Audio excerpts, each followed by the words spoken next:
Hi,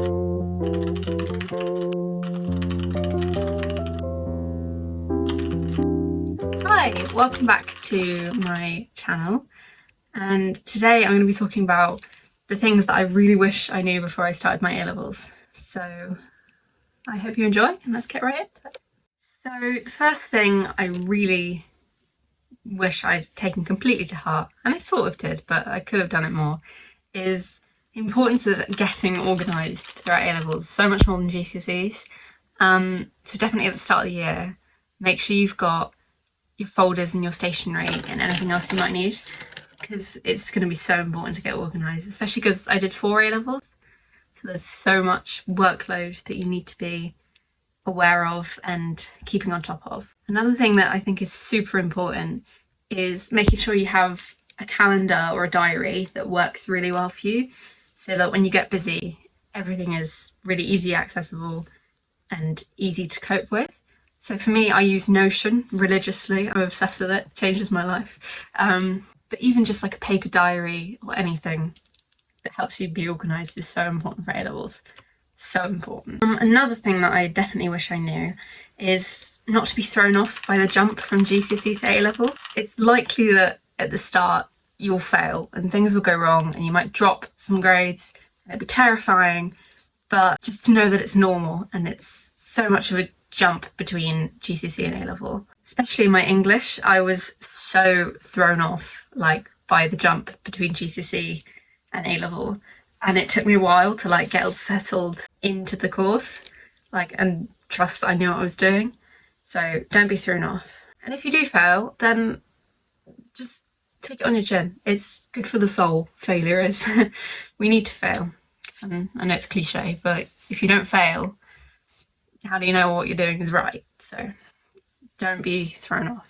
Another thing I really wish I knew is to keep UCAS and university in mind from day one. It comes around so quick, and I wish if I'd thought about it sooner, it would have been so much easier. So definitely learn from my mistakes here. I put off writing a personal statement until later than I should have. So don't do that, because it'll be so much less stressful if you have university in mind from the start. And it's the same if you have university entrance exams. Revise for them. Don't put them in the back of your mind before the night before. Keep UCAS in mind. The next thing is something that really unsettled me when I got into A-levels, is that how your relationship changes with teachers. So this is kind of irrelevant if you're going to a new school or college, but I stayed at the same school, and it was so weird to see the relationship between student and teacher change. It was so much less formal, less disciplined, friendly and chill. It was a really strange jump. So another learn from my mistakes moment is don't be afraid to ask your teachers things. They are a teacher for a reason. They hopefully know their stuff. So if you ever need any help with anything, or just a question or a conversation you want to have, ask for their help. I did not do this very much, or as much as I wish I had, but it would have been so much helpful to use the people and the thoughts that were there. Another thing that I really wish I knew is that your friendships will change, and that's okay. I lost some of my childhood. When I say I lost, I'm still but I was less close to some of my childhood friends throughout year 12 especially, and it was really hard, and it really threw me off in my personal life, which affected my studies. So don't be thrown off when friendships change, because it's okay. Because I've made some of the best friends throughout A-levels I can see in my life for a while. I've found my people. So trust the flow of things. It is all going to be fine. You're going to manage. You'll find your people, the people that you feel really close to. And if you don't feel like you found your people in A-levels, that's okay too. You've got time.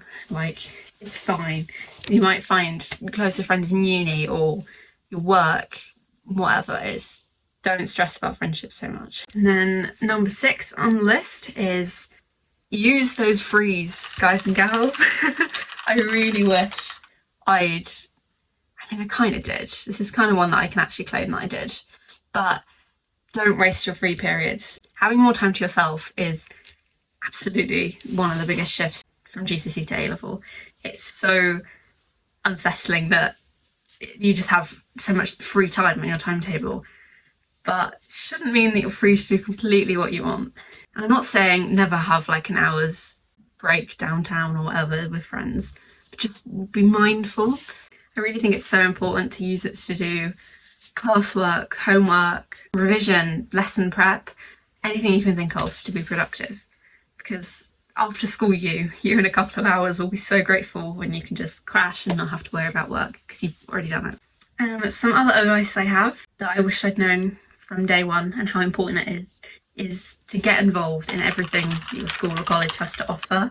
Now, this is advice I did not take throughout secondary school at all. I did no clubs, nothing, wasn't having it.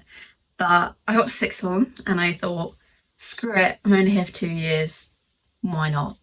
And that decision literally changed everything for me. I joined our choir, so then I auditioned for the musical, so I picked up another A level halfway through the year. And through that, I made the best friends and had some of the best experiences I've ever had. So just give it a shot. Like if you want to start science club or music or drama or anything, just give it a shot. You don't know what might happen. And if you've been stopping yourself because you're scared or don't think you're good enough, just try it. There's no harm in giving it a go. Piece of advice number 8, which I wish I knew. I know it's kind of cliche, but all you can do is your best. I really know everyone says this, but I mean you can only do your best in that moment. So if you've had no sleep and your mental or physical health is shot to death, your best might just be showing up to class and sitting in that room. So don't beat yourself up with whatever you can manage, whatever your situation is. As long as you do your best in the moment, that's okay. Another piece of advice I have is sort of about procrastination. And I'm not gonna beat you up or beat myself up. It's about forgiving yourself for procrastination. We all procrastinate. It happens. You can't be bothered, you're too tired, whatever, it happens. But what matters more is what happens afterwards. And it's so important to forgive yourself and then move on. You've just got to admit and accept what's happened. You haven't done the work. You've sat doing nothing for 2 hours. You move on, you get it done. And my final, most important piece of advice, something that I really wish I knew before going into A-levels, is that you matter more than your A-levels. If you have to sacrifice your mental or physical well-being for something, it's not worth it. It's really not. Your life is so much more than these 2 years. So don't burn yourself out and don't stress too much about it. It's gonna be fine. You're gonna be fine. Your life and your well-being, your livelihood is so much more important than your grades. Put you first. That is the most important advice I could put. Because once you put you first, everything else follows through. You'll have the motivation, the energy, and the determination to do things. If you're not putting energy into yourself, it just won't happen.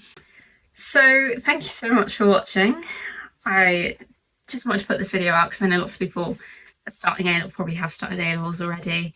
And if you need any like guidance, this is what I can give to you. You'll be fine. You'll manage. It'll be okay. It will. So thank you so much for watching. If you enjoyed the video, like, give a subscribe for any more videos that might be coming up. Thanks so much.